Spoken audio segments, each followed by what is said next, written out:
So I've been using Blue Sky more than Twitter lately, and stuff still happened. Heyo everyone, Misha B. Barkin here. So lately I've been trying to minimize my time on Twitter, and for the most part it's improved my overall productivity and my mood. Until I replace it with TikToks, which decide to whiplash between videos of a pet memorial and a YouTube poop of King of the Hill. Huh? What? What? Can't hear you, Dad.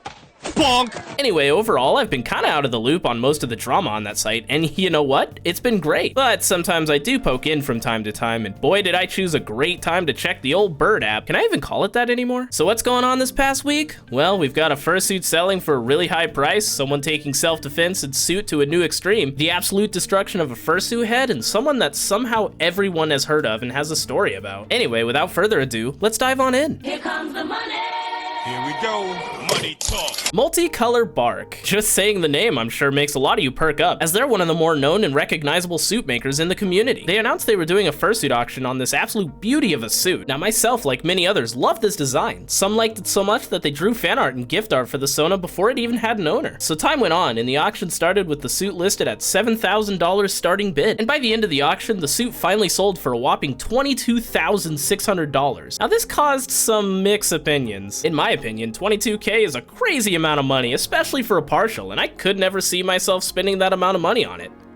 But I'm not the one buying the suit, am I? So at the end of the day, my opinion on this transaction doesn't really matter, and neither does anyone else's except for two people, the buyer and the seller. I've seen tons of people deciding to go on Twitter and give their 2 cents on this and complain on their soapboxes about how all suits are gonna be $22K and how this is gonna cause all suits to skyrocket in price. They did this so much that Multicolor Bark actually ended up taking time off of social media due to the hate. Guys, don't do that. Going after the suit maker and harassing them is shit as hell, no matter what your opinion on this is. And in terms of fursuit prices going up, yeah, no shit, everything is going up. I spent $35 on these 4 things on Monday. We're f***ed, dude. But that's not Multicolor Bark or any suit maker's fault for that matter. They're just trying to survive. And if you look hard enough, you'll find someone within your budget to commission for a suit. But if you're super hard set on a maker, then wait and save up. A fursuit is not a requirement. It's a luxury item that one saves up for it. And for everyone, that saving number will be different. And for those of you who are complaining and harassing the maker, let me ask you this. What is the monetary line before you start complaining about makers? Why is it support your local maker until that maker is actually able to make a living for themselves? Do you not see the hypocrisy in that? I had them apple bottom jeans, boots with the fur. Next one up was a one and done sort of deal, as this only lasted roughly a day. Furry posted the following in response to a discussion of unwanted flirting or touching. Hypothetically in Minecraft, it would be not all that difficult to DIY a layer of flat back thumbtacks hidden underneath long fur in affected areas for non-consensual grabbing or for people who are at risk of being picked up. So of course it goes without saying, but just in case, do not touch anyone in a non-consensual way, and if someone shows no interest in your advances or flirting,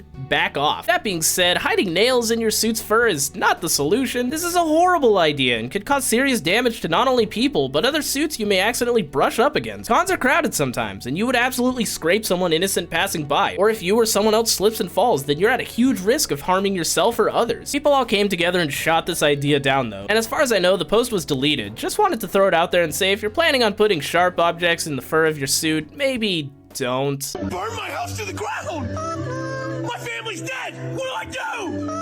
I have a strong emotional attachment to Misha and Rascal, both as Sonas and the suits themselves. Misha has helped me come out of my shell overall as a person, and Rascal has helped me come out of my shell in other ways. So needless to say, I'd be absolutely crushed if something happened to either of my suits. Even Misha 1.0, the Springtrap monstrosity that he currently is, still has sentiment to me. I wasn't the best at taking care of suits when I had them. That being said, some people don't have that same sentiment, or lose that sentiment for their character or suit, depending on past events. So much so that they decide to destroy their suit at a con with help from their friends. Now this, unsurprisingly, caused an uproar on furry Twitter, with many people coming out of everywhere to complain and dogpile the 2 people who posted the videos of the suit being destroyed. Now my initial reaction to seeing this video is to feel sad, cause my brain sits there and thinks, what if that was Misha or Rascal? I would hate that. You gotta take a second to remind yourself that it isn't your Sona. It's someone else's suit that they made themselves and have decided to retire in an admittedly violent way. Something similar has happened before with someone just throwing their fursuit head into a bonfire and people flame that person too. Pun intended. A big complaint seems to be, well, not everyone can afford a suit, and you're just burning money. That suit could have gone to someone who's been needing a fursuit, which, fair I suppose, but at the end of the day, it's the person's character, and that person's decision on what to do with their suit. Another fact is, this is an older version of an existing suit in Sona. It might get confusing if they choose to sell it instead, because then there'd be two of that Sona walking around. Now, I personally wouldn't leap to giving the suit the old rabid dog treatment, but hey, to each their own. Last thing, some people compared this to watching a video with gore, which, what? It's jarring, sure, but nowhere near the level of gore. That's just crazy, man. Just call anonymous. You call anonymously. I can't. They know me. They know my voice. They'll know me. Last but not least, a furry by the name of Twitch Da Woof posted the following. Where is it?